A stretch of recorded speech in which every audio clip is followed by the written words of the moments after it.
Oke, baik teman-teman. Selamat pagi semuanya. Ini pertemuan pertama kita ya. Pertemuan pertama kita di mata kuliah Statistika Ekonomi dan Bisnis dengan pengampu saya gitu ya. Melanjutkan dengan Bu Solihah gitu ya. Nah, kemarin Bu Solihah juga sudah menyampaikan kepada saya beberapa yang sudah diajarkan kepada teman-teman. Sebelumnya saya mohon maaf ya, ini agak diundur karena khawatir tadi saya macet kan karena hari Senin ya. Kemudian juga kebetulan hujan gitu ya. Tapi alhamdulillah pukul 8 kurang saya sudah di kampus gitu ya. Tapi mohon maaf saya belum bisa luring ya karena sekarang kebetulan ada rapat jadinya dibuat daring. Baik, saya akan melanjutkan pertemuan dengan Bu Solihah. Coba saya akan share screen.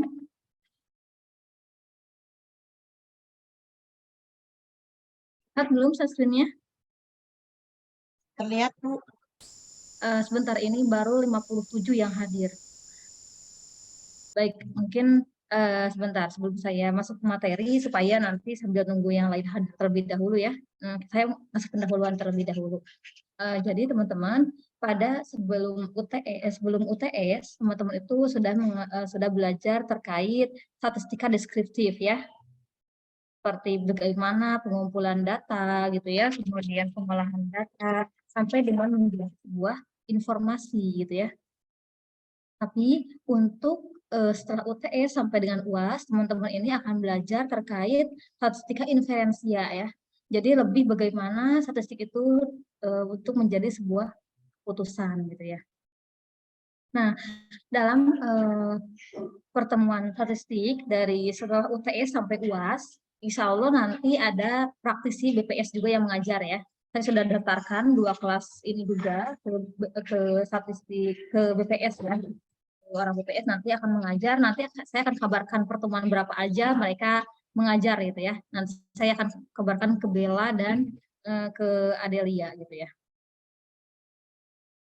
Coba. Nah, baik, saya akan melanjutkan materi dari Bu Solihah, yaitu terkait analisis data waktu gitu ya.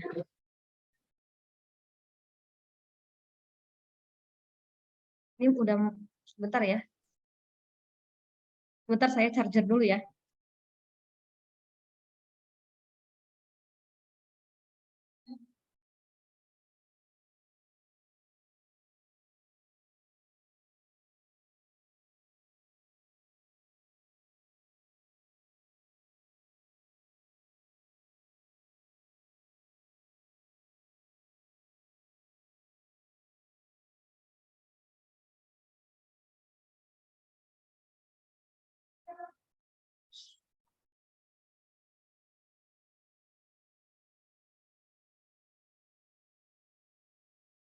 Ada colokan.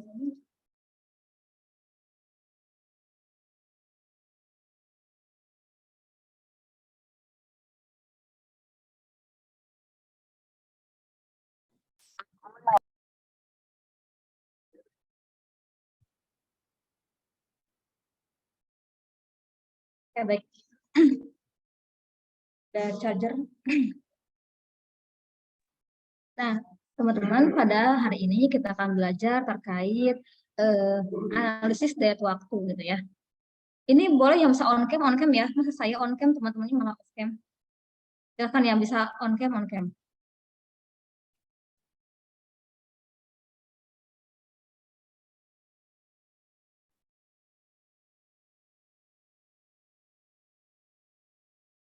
Baik, pada pertemuan pagi hari ini kita akan membahas tentang analisis data waktu. Saya kira ada yang tahu nggak sebelumnya apa sih analisis data waktu itu? Ada yang sempat baca-baca terlebih dahulu?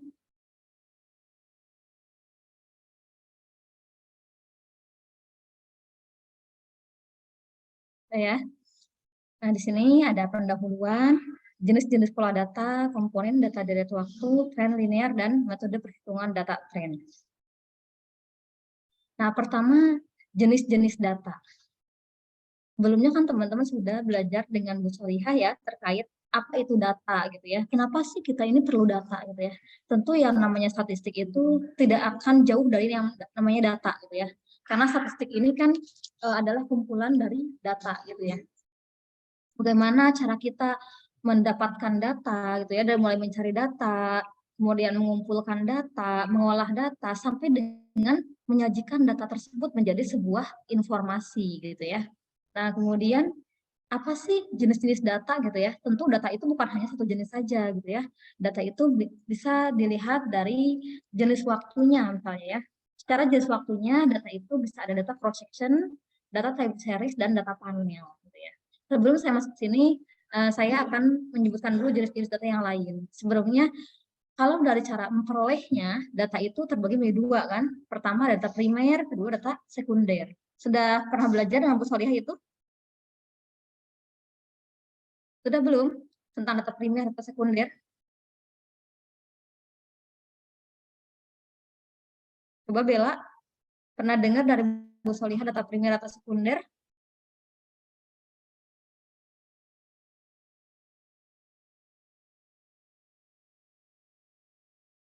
Sepertinya pernah Bu, tapi nggak dikasih tahu kalau itu primer atau sekunder, tapi langsung dikasih contoh aja Bu. Tuh, baik. Kalau teman-teman yang lainnya ada yang tahu apa itu data primer, apa itu data sekunder? Siapa yang tahu silahkan menjawab. Kalau dengan saya, kelasnya hidup ya. Jadi kelasnya itu silahkan teman-teman berpendapat, boleh, kemudian bertanya, dan yang lainnya gitu ya. Jadi tidak hanya saya aja yang berbicara gitu ya. Tapi mungkin sewaktu-waktu saya juga tanya jawab dan yang lainnya. Jadi teman-teman ini benar-benar memperhatikan apa yang saya sampaikan. Silahkan, sebelum saya jelaskan, ada yang tahu data primer itu apa, data sekunder itu apa?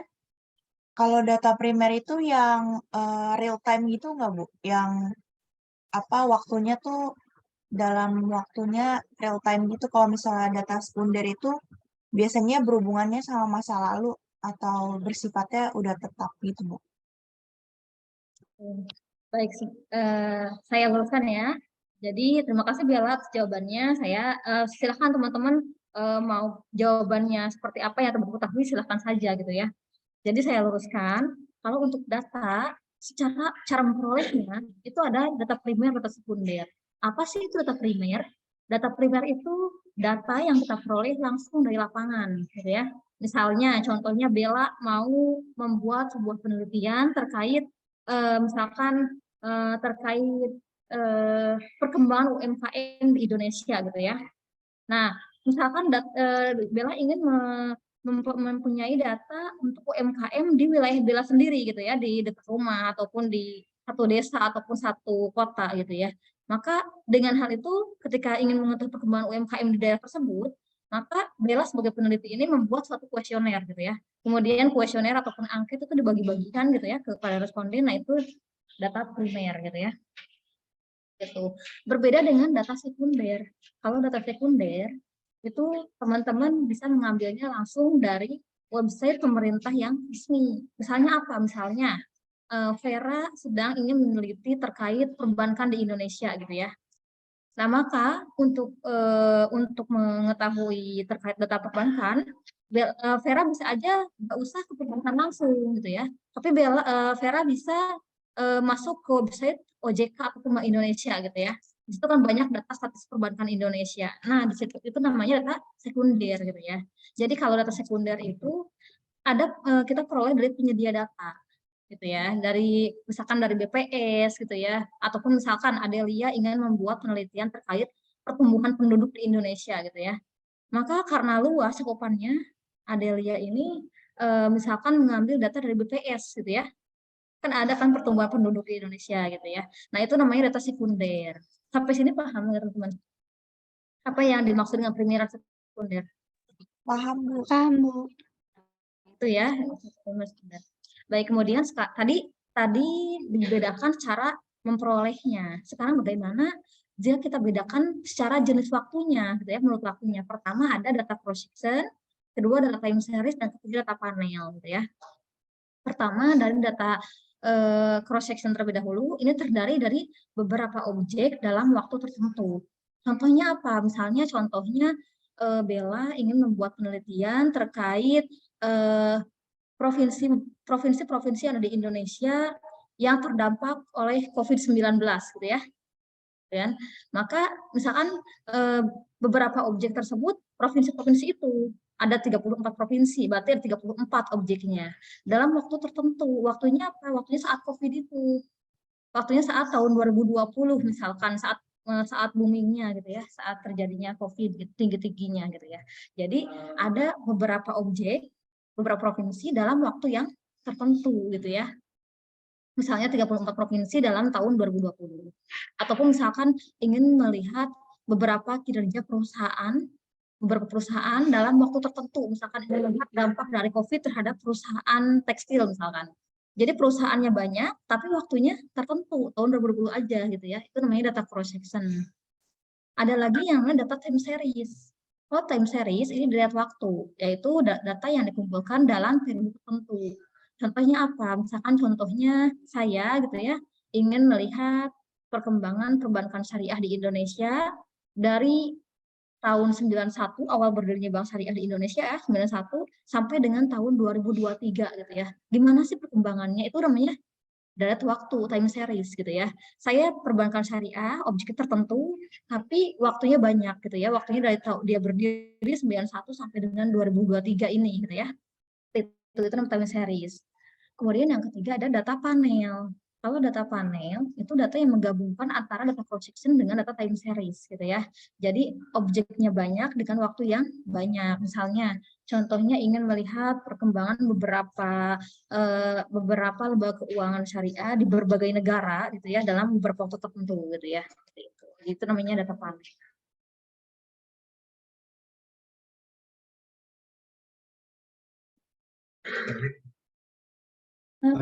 Kurang paham.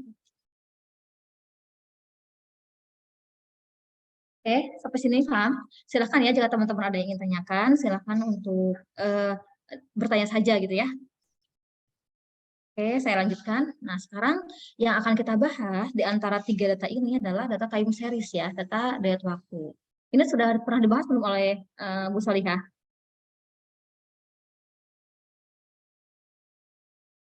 Sudah belum? Belum ada yang jawab.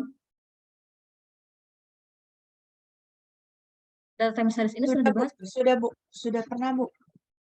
Sudah pernah. Oke. Nah, baik. Berarti teman-teman di sini sedikit mengulang dengan saya ya. Harusnya kalau sedikit mengulang, teman-teman sudah bukan dari nol. Jadi karena bukan dari nol, teman-teman sudah semakin lebih cepat untuk memahaminya. Nah, baik. Pengertiannya, apa sih dayat waktu atau time series itu gitu ya. Time series itu adalah serangkaian nilai-nilai dari suatu variabel yang disusun berdasarkan waktunya. Tadi seperti yang saya jelaskan, misalkan saya membuat penelitian tentang perbankan syariah, misalkan dari tahun 91 sampai dengan tahun 2023 gitu ya. Jadi itu kan ada waktunya gitu ya, dengan variabel tertentu. Kemudian analis time series mempelajari pola gerakan nilai-nilai variabel pada suatu interval waktu. Contohnya apa? Mingguan, bulanan, tahunan yang teratur. Karena kan yang namanya data itu bisa berbagai jenis gitu ya. Bisa dia misalkan annually gitu ya, tahunan, atau bisa juga dia monthly gitu ya, bulanan, atau bahkan weekly gitu ya. Bahkan perubahan kurs aja kan bukan mingguan lagi, harian ya. Kalau teman-teman lihat perubahan kurs rupiah itu seharian gitu ya. Nah, kemudian metode ini didasarkan pada asumsi bahwa pola lama akan terulang gitu ya. Nah, baik. Kemudian sekarang pola data dilihat waktu. Nah, sebuah data ketika dia merupakan perkumpulan data, dia akan menjadi sebuah pola gitu ya. Bagaimana pola data data waktu? Pertama ada pola data horizontal gitu ya. Jadi dia berbentuknya apa ya, berkisar di antara rata-ratanya gitu ya, berbentuk lurus gitu ya. Jadi dia kalaupun berubah-ubah gitu ya, dia masih tetap di antara rata-ratanya. Kalau kita ambil garis lurus, dia masih di sekitaran itu gitu ya. Itu horizontal. Kemudian ada pola data musiman. Kalau musiman berarti ketika misalkan contohnya misalkan penjualan payung, ini hujan kan ya. Nah, misalkan ya, musim hujan penjualan payung itu meningkat gitu ya. Tapi kalau musim kemarau, pola penjualan payung itu menurun gitu ya. Jadi zigzag gitu ya, naik turun ya ketika musiman gitu ya. Kemudian ada pola data siklus. Kalau data siklus ini dia mengikuti pola siklus bisnis. Yang mana siklus bisnis ini kan akan naik turun ya. Nggak ada bisnis yang terus naik, nggak turun-turun gitu, nggak. Ataupun turun terus, nggak gitu ya. Tapi pola datanya siklus, naik turun. Kemudian ada pola data tren gitu ya. Nah ini yang saya jelaskan tadi. Pertama, pola data horizontal. Kalau kita tarik garis lurus di sini, horizontal, maka walaupun data ini bergerak, tapi dia masih bergerak di antara rata-ratanya gitu kan. Coba kita garis lurus.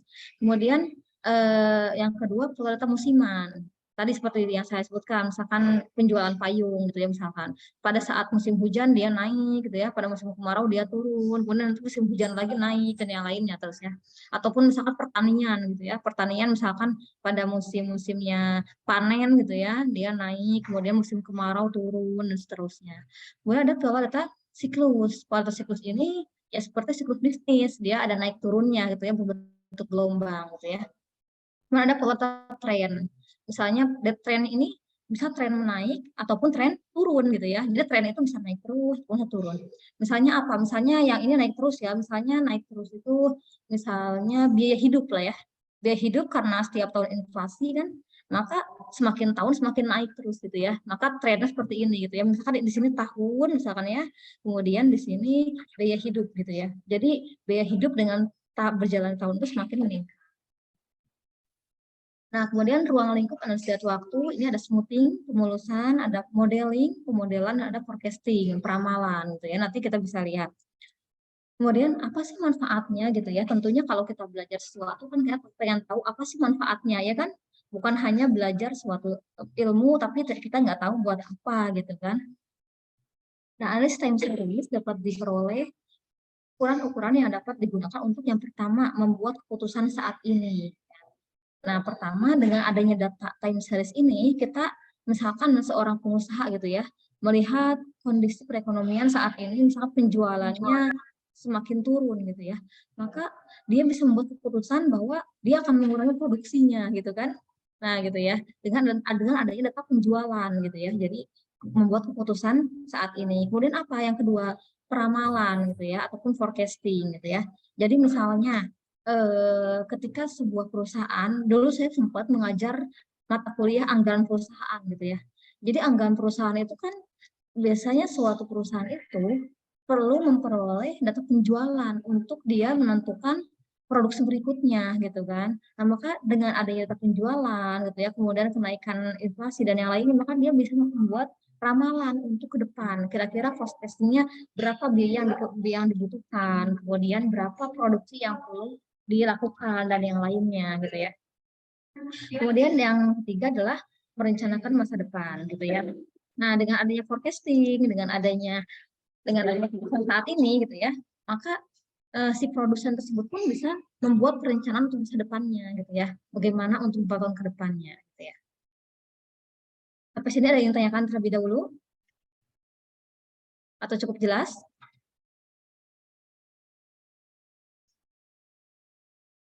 Oke, baik saya lanjutkan. Nah, kemudian persamaan dan metode perhitungan tren gitu ya. Persamaan umum fungsi linear itu kalau kita pelajari di matematika itu kan ada persamaan linear ya. Persamaan linear di matematika. Teman-teman sudah belajar matematika ekonomi belum? Matematika Sudah ekonomi. Bu di semester 1. Oh, sudah ya. Berarti teman-teman sudah belajar bagaimana persamaan fungsi linear ya. Sebenarnya persamaan fungsi linear ini di SMA juga sudah dipelajari ya. Di mana rumus umumnya itu Y sama dengan A tambah B kali X ya. Di mana Y ini variabel perikatnya, kemudian A ini konstanta, kemudian B ini slope ataupun kemiringan, dan X ini adalah variabel bebas ya. Kemudian di sini dengan persamaan fungsi linear ini ada metode menghitung data tren. Itu ada 4 gitu ya. Pertama ada metode bebas. Ini metode yang paling mudah ya. Freehand method ini karena tidak perlu berhitung macam-macam gitu ya. Kemudian ada yang kedua metode setengah rata-rata atau semi average method. Kemudian yang ketiga metode rata-rata bergerak atau moving average method, dan yang keempat metode kuadrat terkecil atau least square method. Ini udah dipelajari belum oleh Bu Salehah?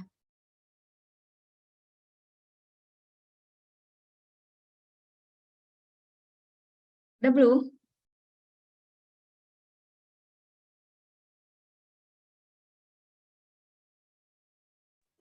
Sudah Ibu. Sudah. Sudah Bu yang itu semi average sudah. Average. Kalau least square method? Sudah juga yang Sudah, LSM. Bu. Iya. Berarti ini sedikit ngulang aja ya.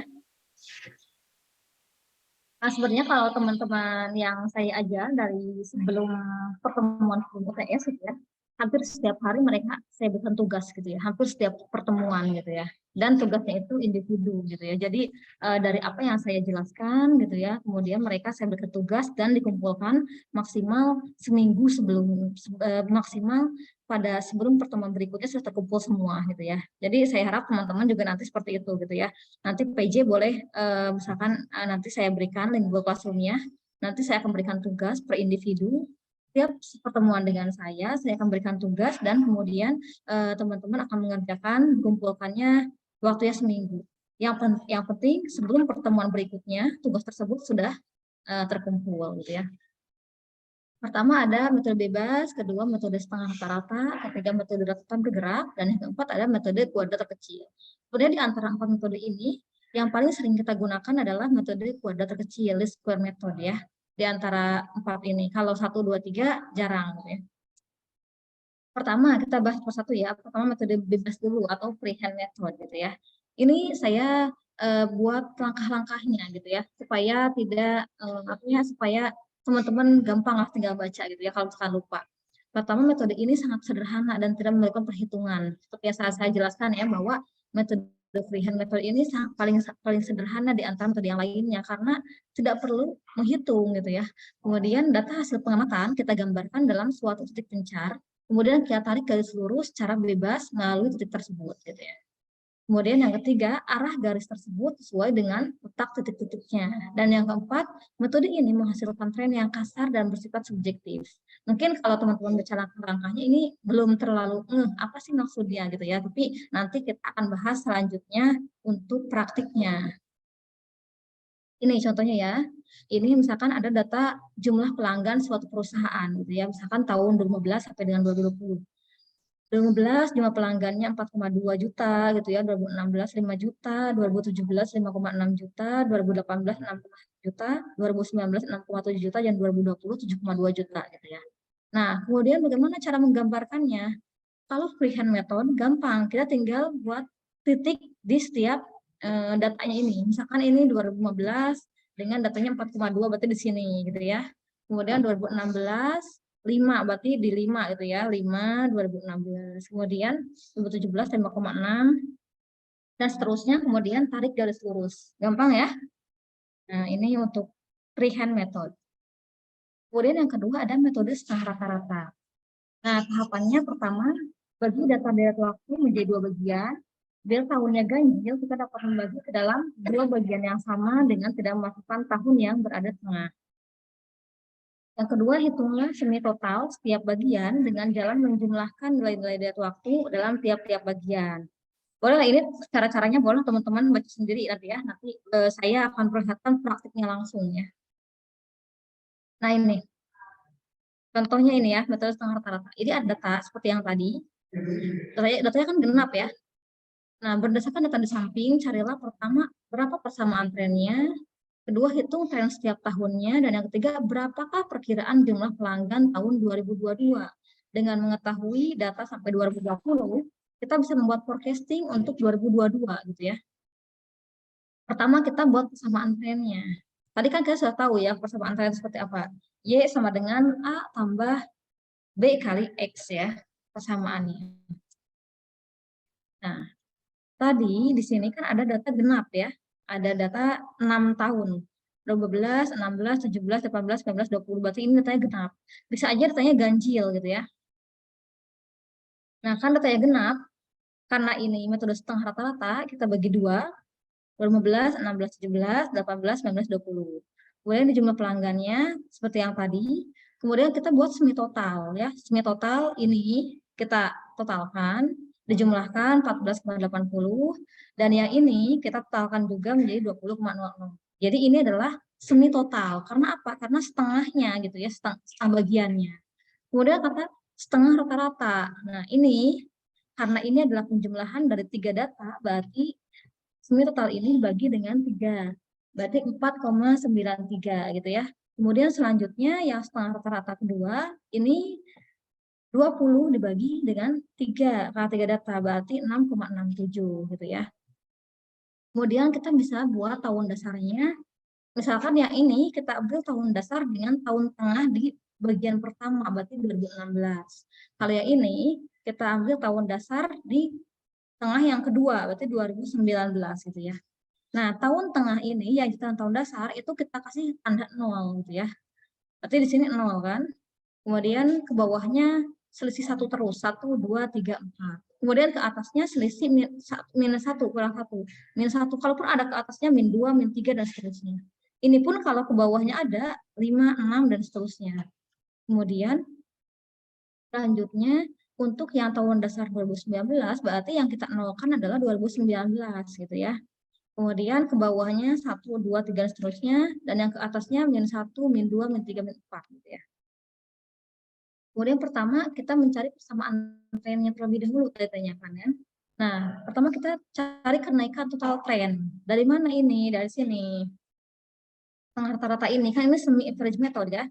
Berarti dari setengah rata-ratanya 6,67 dikurang 4,93, jadi 1,74. Kemudian kita cari rata-rata kenaikan per tahun. Berarti rata-rata kelas kedua dikurang rata-rata kelas pertama dibagi dengan tahun dasar kelas kedua dikurang tahun dasar kelas pertama. Rata-rata kelas kedua tadi dikurang rata-rata kelas pertama. Ini kan rata-rata kelas kedua, ini rata-rata kelas pertama. Berarti ini aja langsung gitu ya, 1,74 gitu ya. Kemudian dibagi tahun dasar kedua 2019 kurangi tahun dasar pertama 2016 gitu ya. Berarti 2019 kurangi 2016 3, berarti 1,74 dibagi 3 sama dengan 0,58. Berarti setelah kita ketahui ini adalah slope-nya atau B ya, B-nya. Maka persamaan tren itu kan tadi Y sama dengan A tambah B kali X ya. Maka di sini Y sama dengan A-nya ini kalau misalkan dengan tahun dasar 2016 berarti A-nya adalah 4,93 tambah 0,58 X gitu ya. Tapi kalau misalkan dengan tahun 2019 berarti Y sama dengan A-nya 6,67 tambah 0,58 X gitu ya. Oke, kalau ada yang ingin ditanyakan silahkan. Kemudian tadi kan kita sudah peroleh persamaan ini ya, untuk tahun dasar 2016 ini persamaannya, untuk tahun dasar 2019 ini persamaannya gitu ya. Nah, kemudian kita bisa masukkan angka-angka yang tadi ke dalam nilai X-nya gitu ya. Ini dari mana nilai ini gitu ya. Nah, ini yang membedakan ini. Ini dari mana nilai X ini? Adalah dari sini. Nah, dari sini ini adalah nilai X gitu ya. Ini nilai X. Kalau jawaban teman-teman benar, ini pasti sama gitu ya. Dengan persamaan ini dan persamaan ini, kemudian kita masukkan nilai X-nya gitu ya. Ini hasilnya akan sama gitu ya. Baik dengan tahun dasar 2016 ataupun 2019. Tahun 2016 4,53 sama kan? Tahun 2016 4,93, tahun 2017 5,51 dan seterusnya. Ini sama semua gitu ya. Kemudian yang ketiga, kita akan hitung perkiraan tahun 2022 gitu ya. Kita bisa menghitung perkiraan tahun 2022 bisa menggunakan tahun dasar 2016 ataupun dengan menggunakan tahun dasar 2019 karena pasti hasilnya sama gitu ya. Misalnya gini, kita tentukan X-nya dulu. Ini kan ada X-nya 2022. Kalau misalkan menggunakan tahun dasar 2016, berarti X-nya adalah 2022, X-nya adalah 6. Kan ini 4, 5, 6 gitu ya. 2021 5, 2022 6. Kemudian kalau berdasarkan 2019, berarti X-nya adalah 3. Dan 2021 ini 2, 2022 ini 3 gitu ya. Berarti kita tinggal masukkan ke sini. Ke persamaan, kalau tadi menggunakan tahun dasar 2016, ini X-nya 6. Dan kalau menggunakan 2019, X-nya adalah 3. Maka hasilnya akan sama gitu ya, 8,41. Gitu ya. Ini menghitung perkiraan. Kemudian bagaimana kalau datanya ganjil? Tadi kan datanya genap ya. Kalau genap kan gampang gitu ya, kita bagi 2 langsung gitu ya, 3. Tapi gimana kalau ganjil gitu ya? Jadi ada data 5 tahun. 5 tahun, hitungan persamaan trennya dan berapakah perkiraan jumlah tahun 2022 gitu ya. Nah, gini. Kalau misalkan tahunnya ganjil, kita lihat tahun tengah tuh yang mana? Yang ini kan 2018 ya. Nah, maka 2018 ini akan ke bawah ke kelas pertama dan ke bawah ke kelas kedua gitu ya. Jadi tulisnya 2 kali ya. Nah, jadi seperti ini, 2018-nya ada 2 kali. Kemudian jumlah pelanggannya ini nggak apa double kan ya. Ini jadi 3 tahun, ini juga jadi 3 tahun. Dan semi total ini seperti tadi ya, langkahnya seperti yang tadi ini dijumlahkan, kemudian yang ini juga 3 dijumlahkan. Kemudian kita buat setengah rata-rata, ini semi total dibagi 3, ini juga dibagi 3 gitu ya. Kemudian nilai X seperti yang tadi. Ya, yang ini adalah tahun dasarnya 2000, maaf, tahun dasarnya ini 2017 ya. 2017, kemudian nilainya 0 gitu ya. Berarti nah, untuk 2018 karena ini double penulisan, kita anggap salah satu aja gitu ya.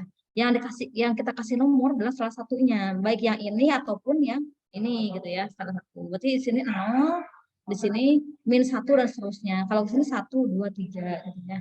Kemudian kalau yang ini tahun tengahnya adalah 2019, berarti ini 0, kemudian ke bawahnya 1, 2 dan seterusnya, dan ke atasnya -1, -2, -3 seterusnya. Kemudian seperti yang tadi, kita cari kenaikan total trennya, semi total ini dibagi dengan semi total yang kelas atasnya 1,1. Rata-rata kenaikan per tahun 1,1 dibagi dengan 2019 kurang 2017 sama dengan 0,55. Samaan trennya berarti persamaan dengan menggunakan tahun dasar 2017 dan menggunakan tahun dasar 2019. Seperti ini ya. Ini A-nya beda, kemudian B-nya sama dan kali dengan X gitu ya.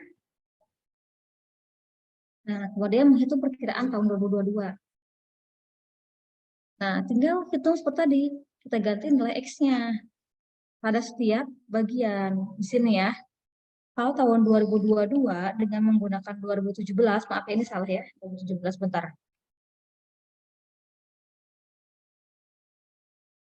Bentar mana ya? Mana?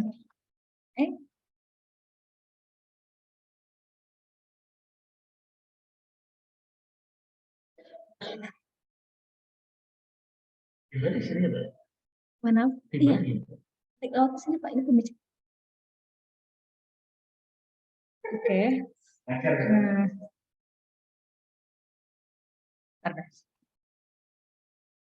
Nah, di sini kalau misalkan menggunakan tahun 2017, berarti kan di sini 2022 ini X-nya 5 ya, 4, 5. Tapi kalau misalkan menggunakan 2019, berarti 2022 ini X-nya 3 gitu ya. Kan 2021 2, 2023, 2022 3 gitu ya. Nah, kita untuk simpan di sini di persamaan trennya. Ini X-nya 5, ini X-nya 3. Gitu. Jadi kita hitung hasilnya akan pasti sama gitu ya, 8,32. Kalau misalkan jawabannya beda, pasti teman-teman jawabannya salah gitu ya.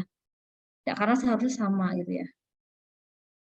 Baik, kemudian yang ketiga adalah metode rata-rata bergerak ya. Nah, ini dalam metode ini kita mengganti nilai data suatu tahun dengan nilai rata-ratanya, dihitung dengan nilai data tahun yang mendahului dan nilai data tahun berikutnya. Kemudian di sini biasanya digunakan 3 sampai 5 tahun rata-rata bergerak gitu ya. Nah, contohnya ini. Ini contohnya misalkan ada data tahun 2016, 16, 17, 18, 19, 20 gitu ya. Berarti ada 6 tahun ya. Ada 6 tahun, kemudian ada jumlah pelanggan. Kemudian ada jumlah bergerak selama 3 tahun. Berarti selama 3 tahun 4,2 tambah 5,0 tambah 5,6 gitu ya. 3 tahun. Berarti dijumlahkan semua 14,8. Kemudian selanjutnya ini disimpan di tahun tengahnya ya. Kemudian dari sini sekarang turun ke bawah 5,0 tambah 5,6 tambah 6,1 dijumlahkan gitu ya. Jadi 16,7. Ini simpan di tahun tengahnya gitu ya. Kemudian kita mulai dari 3, 5,6 tambah 6,1 tambah 6,7 gitu ya. Jadi jumlahnya 18,4. Ini simpan di tahun tengahnya gitu ya, tahun tengah sini dan seterusnya. Ini jumlah bergerak selama 3 tahun gitu. Jadi hitungnya data per 3 tahunnya. Kemudian ada rata-rata bergerak per 3 tahun. Ya berarti kalau rata-rata tinggal bagi 3 aja gitu ya. Ini dibagi 3 gitu ya. Kemudian ini bagi 3. Semua data ini dibagi 3 gitu ya. 14,8 bagi 3, 4,94. 16,7 bagi 3, 5,57 gitu ya. 18,4 bagi 3, 6,13 dan seterusnya. Nah, kemudian selanjutnya ada metode kuadrat terkecil gitu ya. Taksiran tren dihitung dengan ketentuan bahwa jumlah deviasi kuadrat antar tiap nilai dari waktu dengan nilai tren adalah minimum. Gunakan persamaan garis lurus Y sama dengan tambah. Ya di Aryo, Mas. Tadi Pak Dekan.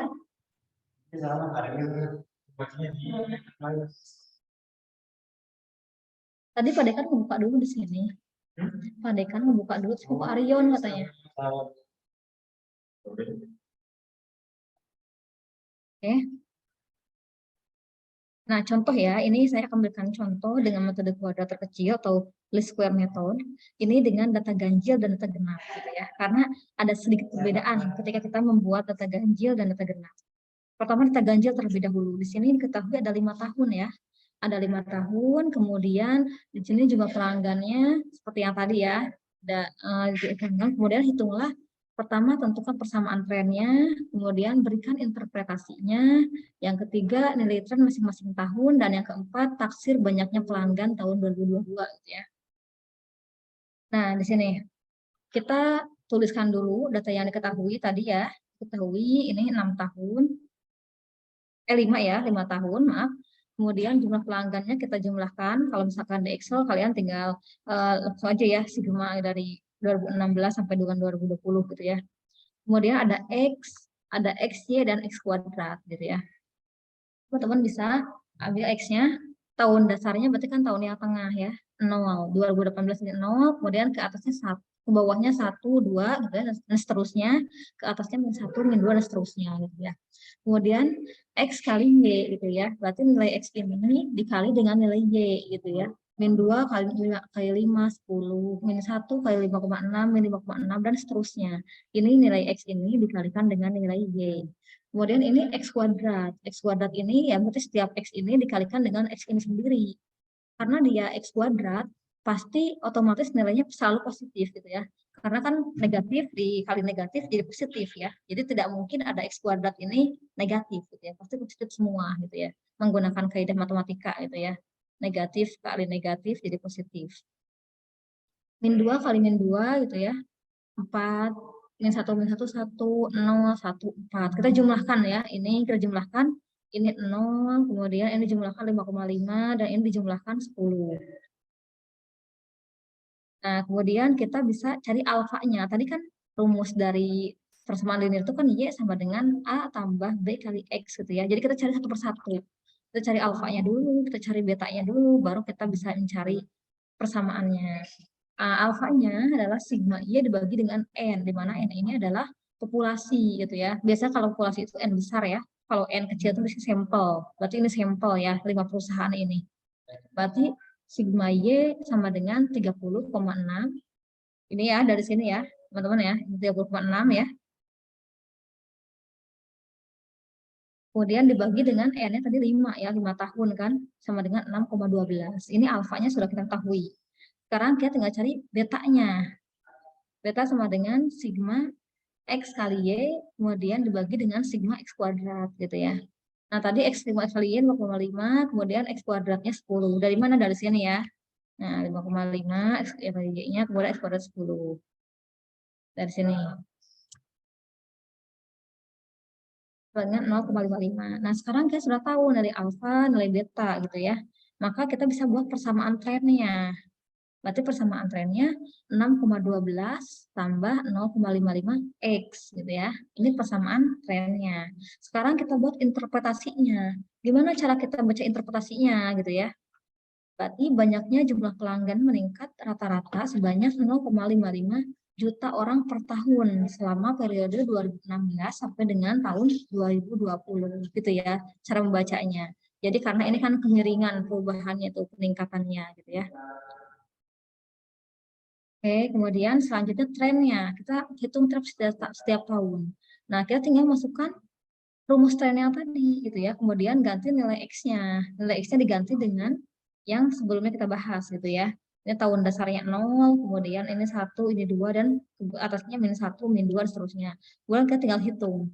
6,12 tambah 0,55 kali min 2, berarti 5,02. Kemudian 2017, 6,12 tambah 0,55 dikali min 1, 5,57 gitu ya. Dan seterusnya gitu ya. Kemudian peramalan tahun 2022 gitu ya. Karena tadi di sini tahun 2020 adalah 2 X-nya, berarti kan 2022 tinggal naik 2 kali ya. Berarti 2022 adalah X-nya 4 gitu ya. Berarti tinggal persamaan Y tadi, kemudian X-nya diganti dengan 4 sama dengan 8,32. Berarti ramalan pada tahun 2022 diperkirakan jumlah pelanggan sebanyak 8,32 juta orang gitu ya. Nah, kemudian tadi kan datanya ganjil 5 tahun ya. Sekarang bagaimana kalau datanya genap gitu ya? Ini diketahui ada data 6 tahun. Tadi kan 5 tahun ya, ini 6 tahun. Kemudian ini data jumlah pelanggannya. Kemudian dijumlahkan. Hitunglah pertama tentukan persamaan trennya. Kedua berikan interpretasi. Ketiga nilai tren masing-masing tahun. Dan keempat taksir banyaknya pelanggan pada tahun 2022 ya. Nah, jadi ada pertanyaan. Nah, pertama dari tahunnya terlebih dahulu. Ini ada 6 tahun. Boleh kita bagi dua ya. Saya sengaja saya tarik garis ini biar bisa membagi dua. Kemudian jumlah pelanggan Y. Kemudian kita buat seperti tadi ada X, ada XY, ada X pangkat 2 gitu ya. Nah, biasanya kan kalau kita tahun dasar itu biasanya kita beri tanda 0 gitu ya. Kenapa ini gak ada nolnya gitu ya? Karena ini kan tengah-tengah genap gitu ya. Jadi tengah-tengahnya setengah gitu ya. Jadi hitungan 1, 3, 5, min 1, min 3, min 5. Ini dari mana? Sebenarnya ini saya kalian check out dan di payment juga sekarang juga. Oh, yang nggak live lagi harganya berarti. Ya, KRDN beberapa KRDN. Kalian berapa? Coba. Kalau masih bingung biasa berarti ya di sebelah aja biasa berapa. Nanti aku bakal kasih rekomend sesuai sama ukuran kalian. Jadi jangan ragu-ragu, jangan sungkan-sungkan dan jangan malu. Langsung kalian tanya-tanya aja. Oke, langsung Arden. Kenapa? Astagfirullahaladzim.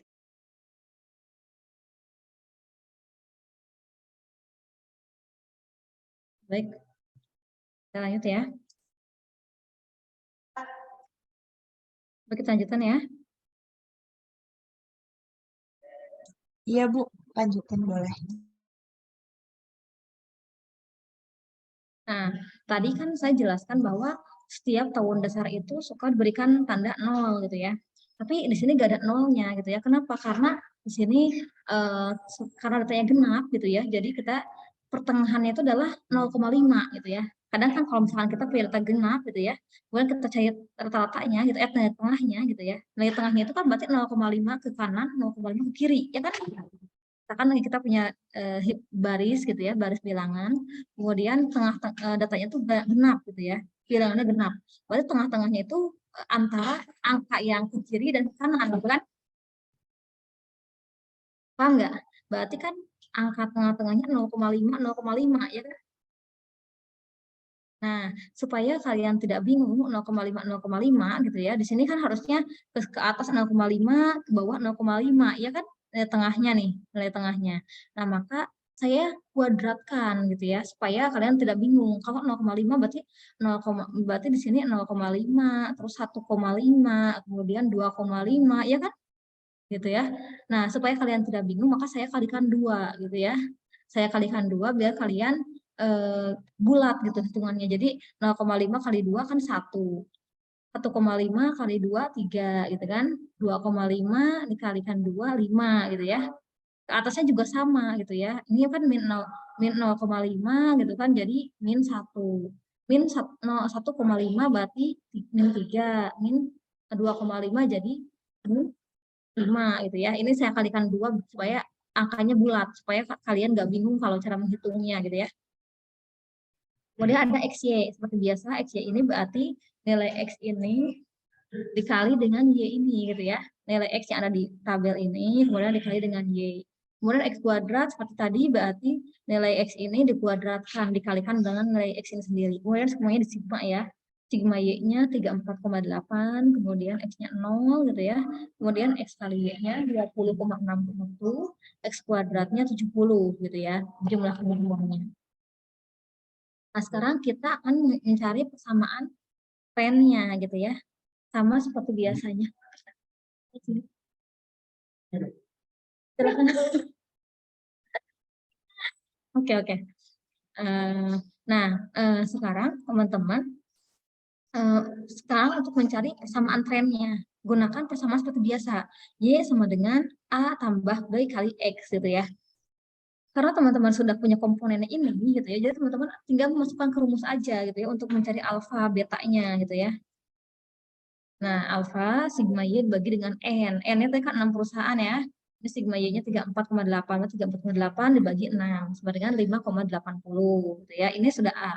Kemudian kita cari B-nya atau slope-nya. Nilai slope-nya sigma XY dibagi dengan sigma X pangkat 2 gitu ya. Sama dengan 20,61 dibagi dengan 70. Sama dengan 0,2944 gitu ya. Kemudian persamaan trennya. Berarti coba siapa yang mau coba menjawab berapa persamaan trennya? Kalau diketahui A-nya ini, B-nya ini. Coba silakan. Silakan. Siapa yang bisa menjawab?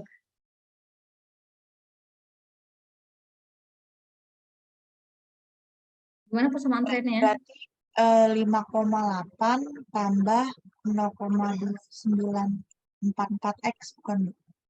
Oke, baik Bella. Terima kasih. Betul ya? Berarti Y-nya sama dengan 5,8 tambah 0,2944 X.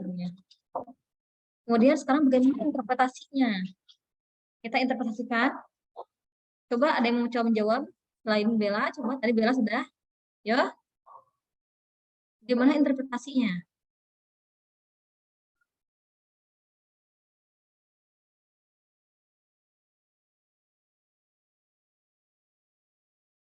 Silakan gimana? Saya nggak apa ya kalau misalkan ada yang mau menjawab kemudian salah, itu kan nggak saya hukum juga gitu ya. Tenang aja ya. Silakan.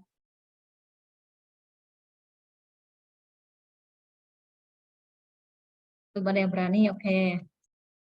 Interpretasinya berarti banyaknya jumlah pelanggan meningkat rata-rata sebanyak 0,2944 juta orang per tahun selama periode 2015 sampai dengan 2020 gitu ya interpretasinya. Jadi interpretasi ini memperlihatkan karena ini nilainya plus gitu ya, kemudian ini ada peningkatan, ya, peningkatan B ini kan slope-nya ya, peningkatan sebesar berapa? Sebesar 0,2944 gitu ya.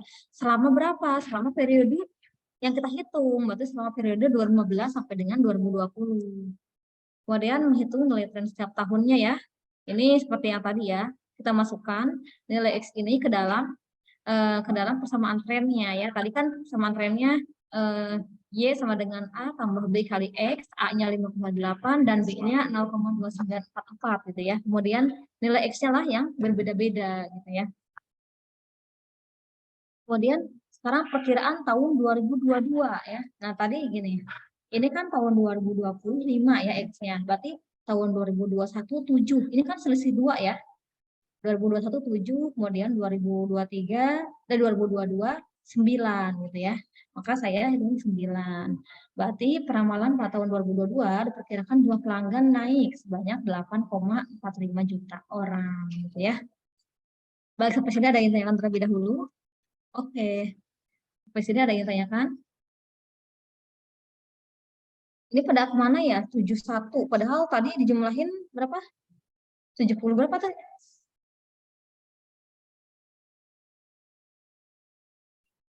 Ya gimana teman-teman sampai sini sudah cukup jelas enggak? Atau ada yang ditanyakan? Bu, berarti nanti tugasnya bakal dikerjainnya pakai Excel, berbentuk Excel ya, Bu? Pengumpulan tugas CEPAL. Oke. Kalau untuk tugas nanti bisa silahkan aja kalau mau pakai Excel boleh. Saya sebenarnya kalau selama saya ngajar gitu ya, untuk tugas itu saya selalu membebaskan kepada mahasiswa gitu ya. Mau itu tulis tangan gitu ya, ataupun mau itu di Word, diketik, ataupun di Excel silahkan saja ya. Yang penting, yang paling penting itu kan mengerjakan. Ada lagi yang ditanyakan? Sama boleh minta PPT-nya nggak Bu buat belajar? Oke, siap. Nanti saya kirim PT-nya ya ke kelas ya. Baik, kemudian selanjutnya sebenarnya setelah UTS ini saya sebenarnya tadinya ingin mengajarkan juga terkait kurva normal gitu ya, distribusi normal. Jadinya sebenarnya satu pertemuan tadi cukup gitu ya. Kemudian teman-teman ada latihan soal yang akan dikerjakan. Tapi sebenarnya kalau misalkan kemarin ada pertemuannya gitu ya. Tadinya saya pertemuan kemarin ingin membahas materi ini gitu ya. Kemudian pertemuan ini saya akan membahas tentang kurva normal. Tapi nggak apa lah ya, ini saya gabungkan dengan kurva normal lah ya. Nanti ini akan saya berikan latihan ke grup terkait soal yang tadi gitu ya. Coba sebelum saya ke materi selanjutnya, ada yang latihan terlebih dahulu nggak? Terkait tadi untuk persamaan tren. Atau cukup? Ini pada kemana ya? Halo? Halo Bu, Ya, Zafira, silahkan. Ibu izin bertanya, kalau yang tadi kan datanya genap pakainya -1 sama 1 ya Bu. Tapi kalau di Excel kita pakainya -0,5 sama 0,5, apakah boleh Bu? Boleh saja, cuma itu membuat kalian lebih ribet ya, karena kan nanti ada X kali Y kan. Ntar koma-koma lagi gitu ya. Jadi koma-komanya ntar ke bawah-bawah gitu. Jadi sengaja saya bulatkan itu supaya lebih mempermudah kalian gitu ya. Sebenarnya boleh saja gitu. Pasti hasilnya pasti akan sama gitu ya. Karena bedanya kan saya hanya dikuadratkan gitu ya. Kalau ini enggak gitu. Baik Ibu, jadi pada akhirnya hasilnya tetap akan sama aja ya Bu ya? Iya. Baik, terima kasih Bu. Ya, sama-sama. Karena kan sebetulnya sama ya, selisihnya 1 gitu ya. Hanya saya kuadratkan aja biar ini gitu ya, biar apa? Biar bulat gitu angkanya gitu ya. Oke, kemudian selanjutnya saya ingin membahas terkait kurva normal.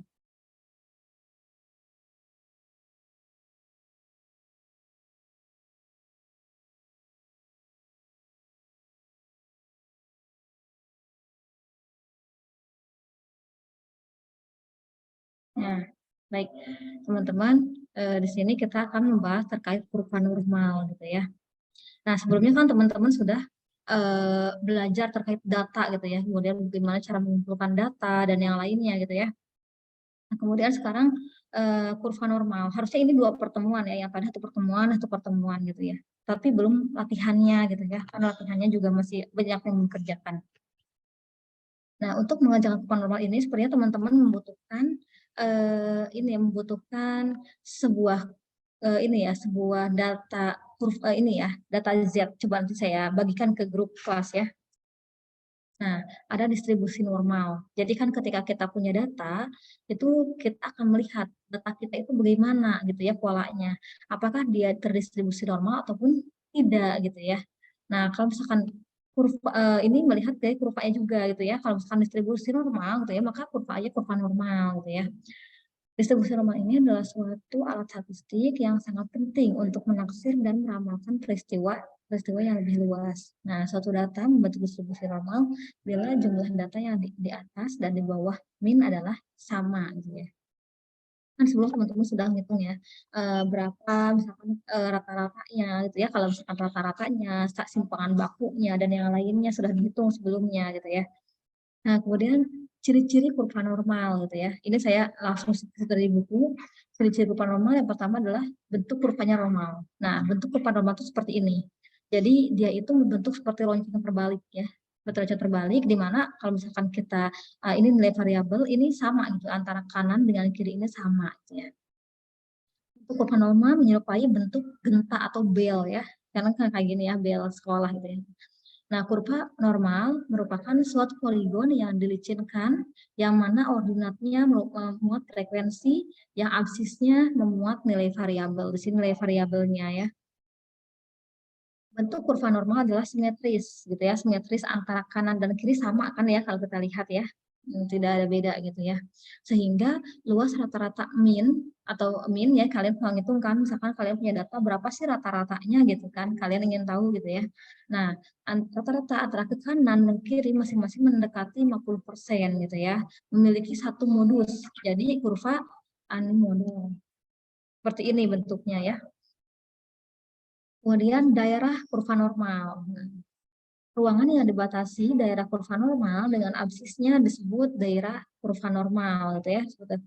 Luas daerah kurva normal biasanya dinyatakan dalam persen atau proporsi, gitu ya. Dengan kata lain, luas daerah kurva normal adalah 100%, gitu ya.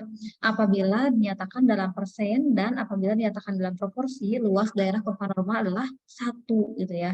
Jadi kalau misalkan ini kan kita misalkan ini ya, ini 50% itu jadi 1 gitu ya. Kemudian kurva normal standar atau kurva normal baku. Nah, kurva normal standar atau kurva normal baku adalah kurva normal yang mana nilai rata-ratanya sama dengan 0 atau mu-nya sama dengan 0 dan simpangan bakunya adalah 1 gitu ya. Nah, dalam kurva normal, umumnya nilai rata-rata sama dengan X dan nilai simpangan baku adalah 1, 2, 3 gitu ya. Dengan kata lain, dalam kurva normal ini gitu ya, nilai rata-ratanya tidak sama dengan 0 gitu ya. Dan nilai simpangan bakunya tidak sama dengan 1 gitu ya. Di sini kurva normalnya ini, rumusnya ya. Kurva normal secara umum dapat diubah ke dalam kurva normal baku dengan menggunakan rumus Z sama dengan X dikurangi X bar, kemudian dibagi dengan S, di mana Z ini adalah nilai standarnya, kemudian X ini adalah data ke I dari suatu kelompok, gitu ya, karena misalkan ada datanya 10, berarti I-nya itu bisa I-nya 1, 2, 3, sampai dengan 10, gitu ya. Kemudian ada X bar itu rata-rata dari kelompok, kan teman-teman kan sebelumnya udah ya Sabu Solihah, waktu awal teman-teman belajar terkait bagaimana sih cara menghitung rata-rata data gitu ya. Misalkan diurutan terlebih dahulu dari yang terkecil sampai yang terbesar, kemudian dibagi dengan jumlah data itu sendiri gitu ya, bagi dengan jumlah data maka akan diketahui rata-ratanya. Kemudian ada simpangan baku ya, teman-teman kan sebelumnya sudah belajar ya terkait apa namanya, penyebaran data, pemusatan data gitu ya. Nah, di situ kan ada simpangan baku.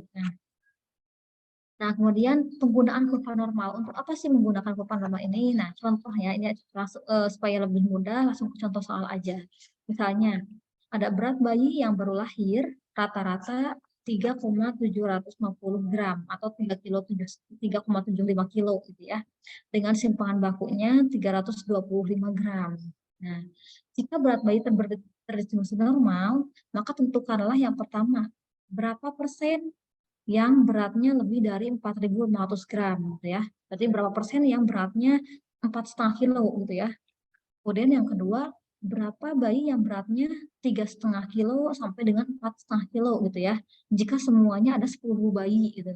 Nah, itu kan teman-teman ini langsung ke praktiknya, gitu ya. Kemudian yang ketiga, berapa bayi yang beratnya lebih kecil atau sama dengan 4 kilo gitu ya, jika semuanya ada 10 bayi. Kemudian yang keempat, berapa bayi yang beratnya 4,25 kilo apabila semuanya ada 5.000 bayi gitu ya.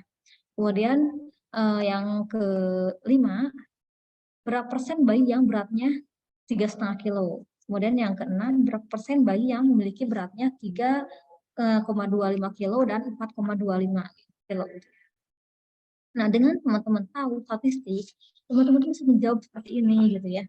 Bagaimana cara menghitungnya gitu ya. Ini adalah salah satu praktik dari kurva normal tadi. Nah, cara menjawabnya ini, hitung nilai Z sehingga 2 desimal, gambar kurva normal standar, letakkan harga Z pada sumbu datar, lalu tarik garis vertikal hingga memotong kurva, dan kemudian lihat harga Z dalam daftar harga. Caranya cari harga Z pada kolom paling kiri, hanya hingga 1 desimal dengan desimal keduanya dicari pada baris yang paling atas. Kemudian yang selanjutnya nanti saya akan katakan ya, karena luas daerah kurva normal adalah 1 gitu ya, 100%, maka bentuk kurva simetrik gitu ya. Maka luas dari garis tegak pada titik 0 ke kiri atau kanan 0,5. Jadi kalau misalkan tadi ini ya saya perlihatkan ya. Nah, ini ya. Kalau misalkan ini jumlahkan adalah 1 gitu ya. Berarti jumlah ke kanan kiri adalah mendekati 50% gitu ya. Ini kurva normal. Nah, untuk mengerjakan soal seperti ini, teman-teman membutuhkan adanya tabel Z gitu ya, ada yang tabel Z. Nah, coba kita salah satu aja dulu ya. Saya akan bahas satu. Misalnya di sini. Berat bayi rata-rata 3,75 kilo gitu ya, dengan simpangan baku 325 gram. Nah, jika berat bayi terdistribusi normal, maka tentukanlah yang pertama, berapa persen yang beratnya lebih dari 4,5 kilo gitu ya. Pertama kita cari itu dulu ya, per satu. Nah, gini. Kita tahu bahwa X-nya itu adalah 4,5 kilo gitu ya, atau 4.500 gram. Kemudian rata-ratanya adalah X barnya 3 kilo 7,75 ya, 3,75 kilo atau 3.775 gram gitu ya. Kemudian ini pangan bakunya 325. Kemudian kita hitung Z-nya. Z itu kan tadi rumusnya X dikurang X bar bagi dengan S. Berarti 4.500 dikurang 3.070, kemudian dibagi 325 sama dengan 2,31. Nah, setelah kita tahu nilai Z-nya 2,31, teman-teman bisa lihat luas daerah kurva dengan nilai Z 2,31 ini dari tabel Z. Nanti saya akan bagikan ya tabel Z-nya ya. Nah, coba sebentar saya akan bagikan dulu tabel Z-nya ke grup ya. Atau saya bagikan ke sini aja ya lewat chat ya. Coba sebentar, bisa nggak ya lewat chat?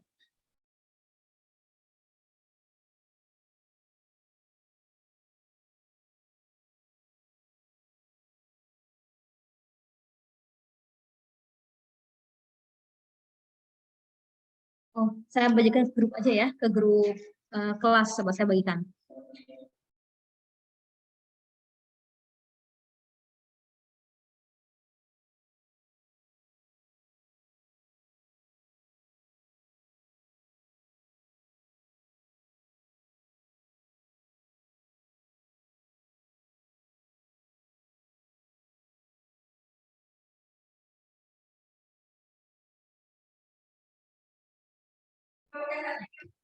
Sudah saya bagikan ya, ke grup kelas, coba lihat. Sudah ada? Sudah, Bu. Coba sebentar, saya akan tampilkan Bu. juga ya.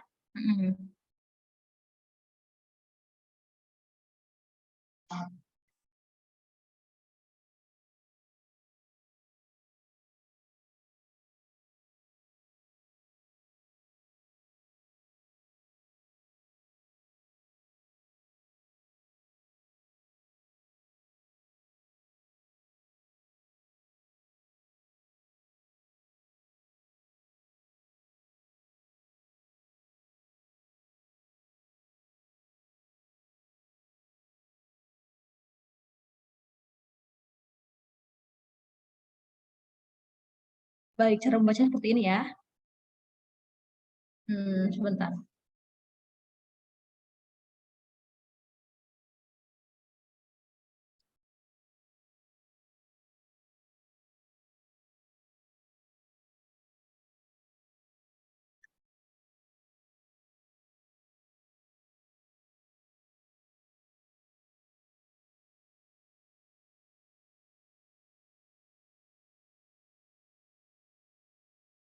Nah, kelihatan nggak? Kelihatan, Bu. Coba sebentar. Saya gedein ya. Sebentar, saya gedein dulu. Itu ketutupan ini.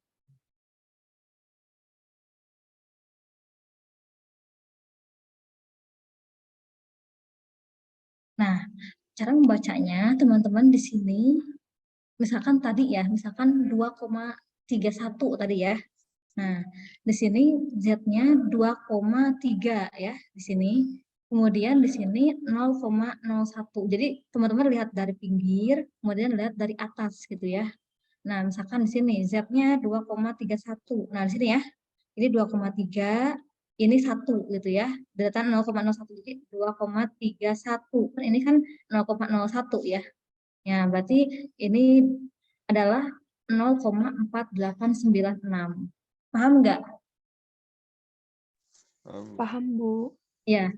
Nah, di sini ya, jadi cara membacanya misalkan nilai Z-nya adalah 2, misalkan nilai Z-nya adalah 2,25. Berarti teman-teman lihat di sini 2,2 gitu ya. Kemudian lihat baris yang kelima.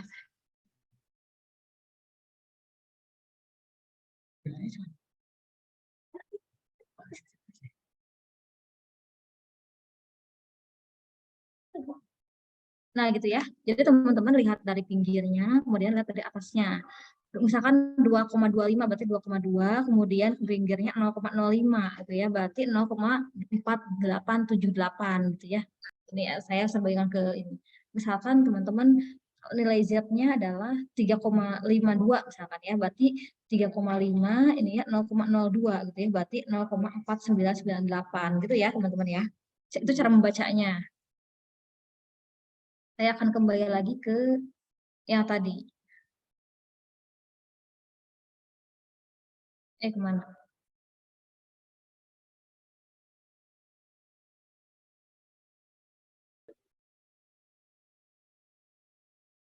Bentar.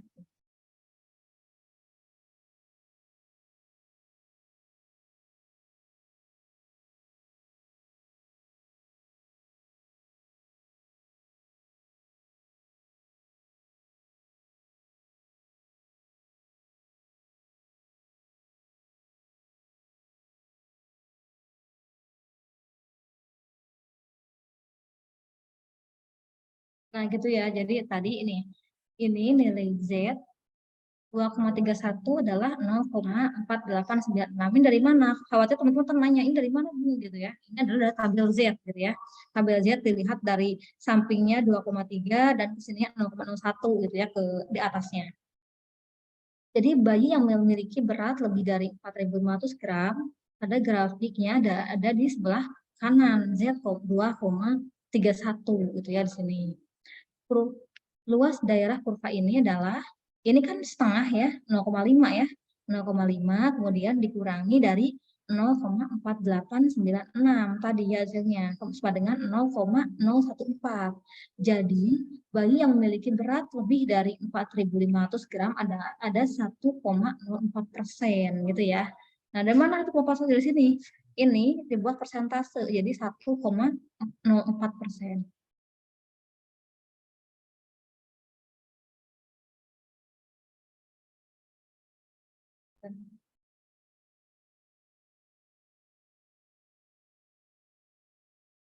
Mana ini?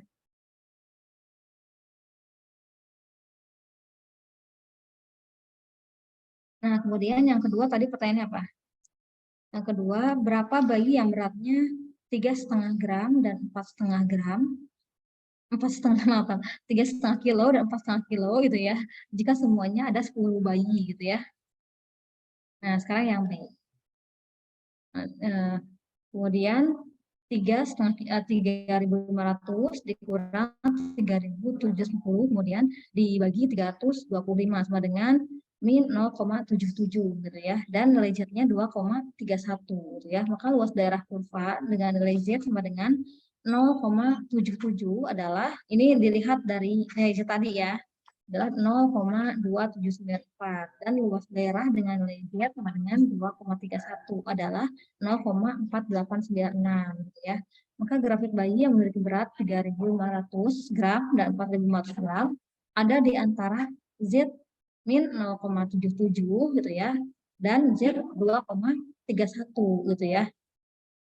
Luas daerahnya adalah 0,2794 ditambah dengan 0,4896 yaitu 0,7690. Ini karena minus jadi ke sini gitu ya, ke sebelah kiri. Kalau plus ke sebelah kanan gitu ya.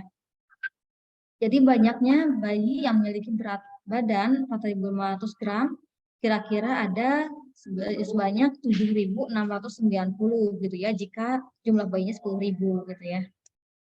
Kemudian bayi yang memiliki berat lebih kecil atau sama dengan 4.000 gram atau 4 kilo gitu ya. Maka 4.000, maaf ini 4.000 maksudnya ya, kurangi 4.000 kurangi 3.750 kemudian dibagi 325 sama dengan 0,77 gitu ya. Maka luas daerah kurva ini nilai Z-nya adalah 0,77 gitu ya. Berarti di sini 0,77 adalah 0,2794 gitu ya. Dilihat dari tabel Z-nya. Perkiraan bayi yang memiliki berat lebih kecil atau sama dengan 4.000 gram adalah berarti 0,5 tambah ini 0,2794 yaitu 0,7794 gitu ya. Kemudian banyaknya bayi yang memiliki berat lebih kecil atau sama dengan 4.000 gram adalah berarti hasil ini dikali dengan 10.000, berarti 7.794 gitu ya. Kemudian bayi yang memiliki berat 4.250 gram berarti beratnya di antara 4.249,5 gram dan 4.250,5 gram gitu ya. Kemudian kita menghitung nilai Z-nya. Sebenarnya ini sama ya, semuanya sama. Oh, udah selesai itu. Sebenarnya ini sama gitu ya. Hanya pertama menghitung Z-nya gitu ya, untuk mengetahui letaknya. Kemudian nanti teman-teman lihat di tabel Z-nya berapa. Oke. Sebenarnya teman-teman cukup sih untuk hari ini lebih fokus pada yang tadi pertama tuh ya, yang data gitu ya. Kemudian ini sedikit gambaran terkait kurva normal gitu ya.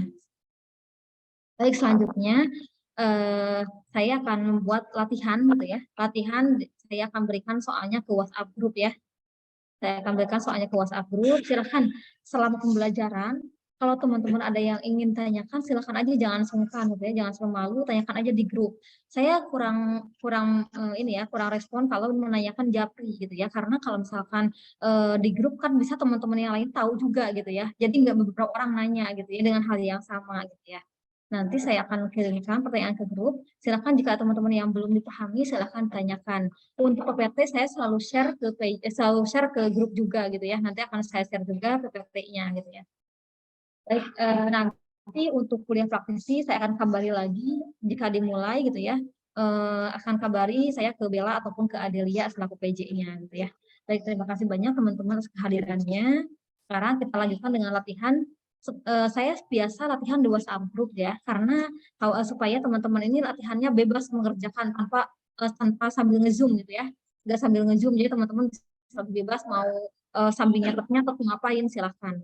Tapi saya mohon maaf ya, ini kan pertama dengan saya, tapi yang on cam hanya 2 orang gitu ya. Nah itu saya nggak tahu kenapa ini kelas ini kok pada nggak on cam. Biasanya kelas yang lain kalau misalkan saya suruh on cam ya on cam gitu ya, selama bisa gitu ya. Karena kan nggak lama juga, paling sejam maksimal gitu ya, ataupun sejam setengah gitu ya.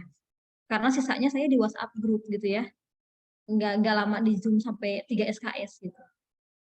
Baik, terima kasih banyak. Tapi saya harap yang paling penting, yang lebih penting dari on cam adalah teman-teman menyimak apa yang saya sampaikan dan memahami gitu ya. Jika ada yang ditanyakan, silahkan ditanyakan gitu ya. Terima kasih atas kehadirannya dan perhatiannya. Saya akhiri ya. Assalamualaikum warahmatullahi wabarakatuh. Waalaikumsalam warahmatullahi wabarakatuh. Terima kasih, Bu. Terima kasih banyak, Ibu.